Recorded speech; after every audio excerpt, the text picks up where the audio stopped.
all these ancient enlightened Hindu civilization nations. By this, however, this Hindu mystic media elements narrative states that Kailasa is a cult and is a fictional nation. By uttering this, it is fundamentally violating the fundamental rights of the 2 billion Hindu diasporas.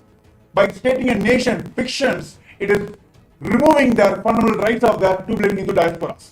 In fact, the CTA, the Criminal Rights Act, is no more applied to individuals or communities. It is now being applied to the nation of Kailasa by calling it as a cult.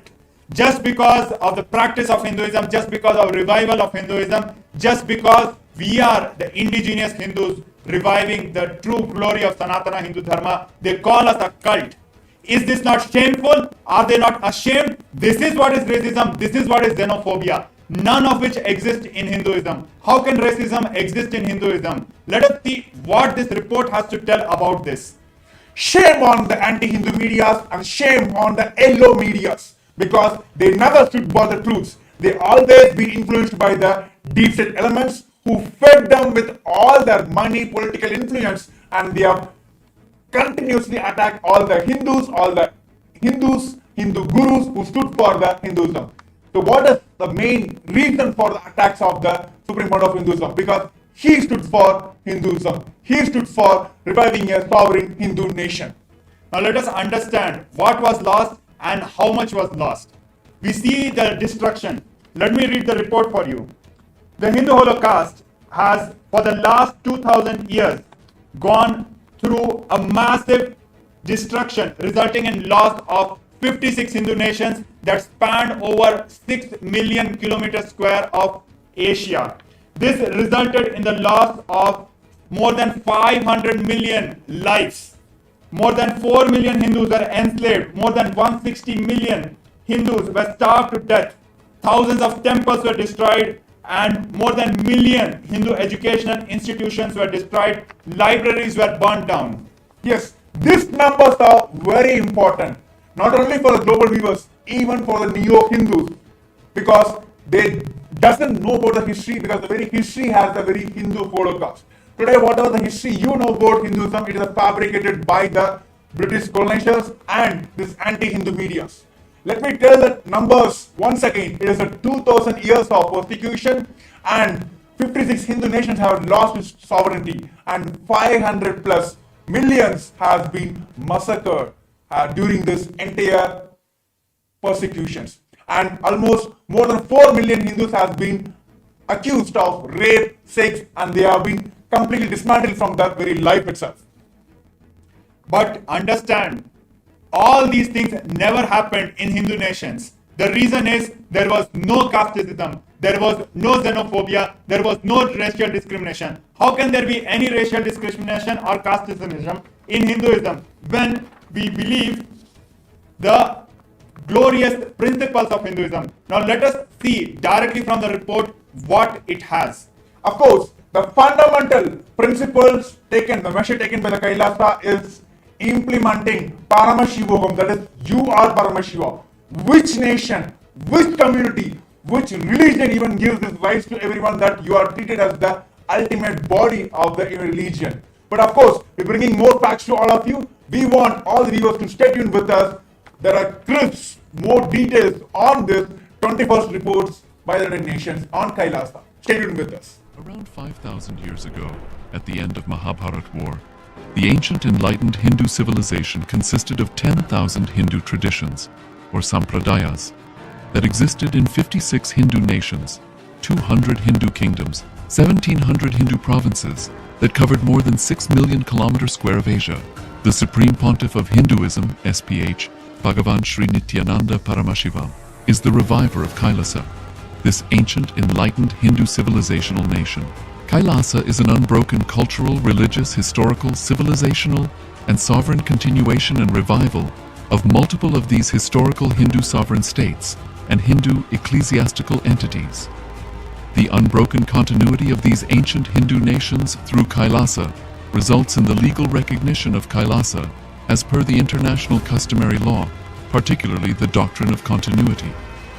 The international law, the doctrine of continuity, implies that upheavals and revolutions within a country, changes in government, territorial adjustments, measures taken during military occupation, or other internal transformations do not negate the existence of the country, do not affect the legal personality and international obligations of the country or state.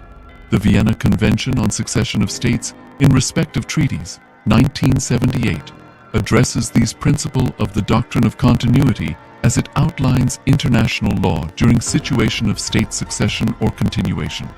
International law recognizes a state's legal personality by recognizing its identity. This perspective extends even during the period when the given state or country is annexed or occupied by a foreign power. Even in such cases, the legal personality of the state is considered to persist, enabling its subsequent re-establishment. Historical examples dating back to the 18th century include cases like Portugal and Genoa that were re-established after the Vienna Congress of 1815. More recent examples include countries such as Poland, Ethiopia, Czechoslovakia, Albania, and Austria that were re-established after World War II. Even when a nation is deprived of its territory, the nation continues to exist. Its sovereignty and international legal personality continues to persist. The Dalai Lama, as the spiritual and temporal leader of Tibet, exemplifies this principle. In 1959, the Dalai Lama was exiled and forced to flee. Despite the challenges faced, the Dalai Lama continues to advocate for the preservation of Tibetan culture and garners worldwide support for Tibetan autonomy on the global stage. Similarly, from 1309 to 1376, the Pope of Catholicism had been in exile in Avignon. Despite this, he was recognized as the head of state as well as head of the church and given full privileges of the position after their return to Rome. Even in 1861, much of the papal territories had been lost, leaving the Pope with no sovereign territory. The last segment we have spoken about the 6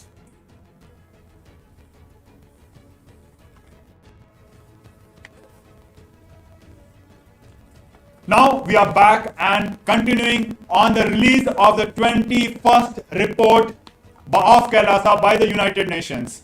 So we have been going through the persecution that the Hindus have gone through in the last 2000 years and particularly in the last 200 years. We understand that more than 6 million kilometers square of sovereign territory was lost. We understand 56 Hindu nations were lost. We understand 500 million Hindus were killed. But we do not understand, we still do not understand what was really lost. We need to know Hinduism, we need to understand the gifts of Hinduism to understand what we have been gone through. So let us understand directly from the report what it has to say. Yes, the very fundamental reason why KAILASA exists, why KAILASA has to be revived, is to tell the world that humanity, the superconscious breakthrough, is available for the humanities. And here are the policies and the measures taken by the Supreme Pontiff of Hinduism and KAILASA to eradicate the racism from the entire humanity, not just from the Hinduism, from the entire humanity. The first principle is Vasudhaiva Kutumbakam, the whole world is my family. When you bring this policy in your country, how a wars can be induced between countries and countries. So let us understand by this principle. Many of us know Vasudhaiva Kutumbakam means whole world is my family, but we need to understand the word itself, the Sanskrit word. Vasudhaiva, Vasudha, Mother Earth, Kutumbakam, the family of Mother Earth. Just by translation, you will understand how beautifully the Hindus cognize. Our ancestor had powerful cognitions about the world. Earth is my mother, and each and every being is my family. Because we are from the same mother, how can there be discrimination? How can there be fight? And that is why Hindus lived beautifully and peacefully, because we lived by these principles. And second is the ahimsa, non-violence. See, the fundamental principle with which KAILASA has been established is ahimsa paramo dharmaha, that non-violence is the ultimate cosmic law. See, many times this non-violence has been put as the powerlessness. But how many of you know that all the fears, angers, violence, frustration, these are the powerlessness, not non-violences. Very clearly understand the world peace can be brought into the country not by wars, by only non-violence. By standing on these principles, KAILASA stands and for the United Nations for the global peace. We have contributed to the world in extraordinary ways. We talk about the problem of xenophobia. We talk about the problem of racism.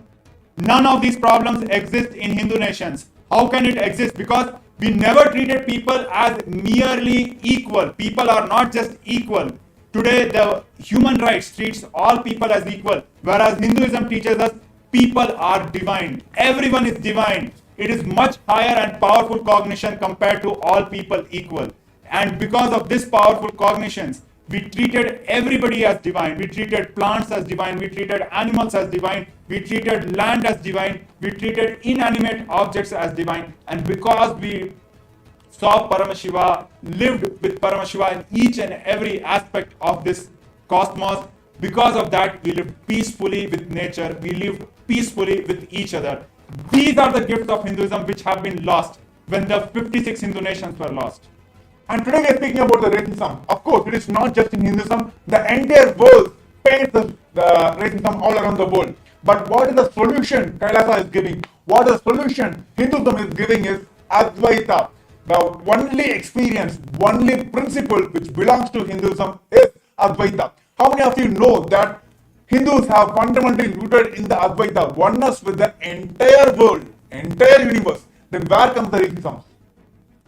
And when we understand the destruction by the caste system, it might look superficial. But when we look at this reality, it is not just the territory was lost. It is not just the community was lost. It is not just the unity was lost. It is not just the principles were lost. It is not just the quality of life was lost. The entire ecosystem which beautifully and happily lived and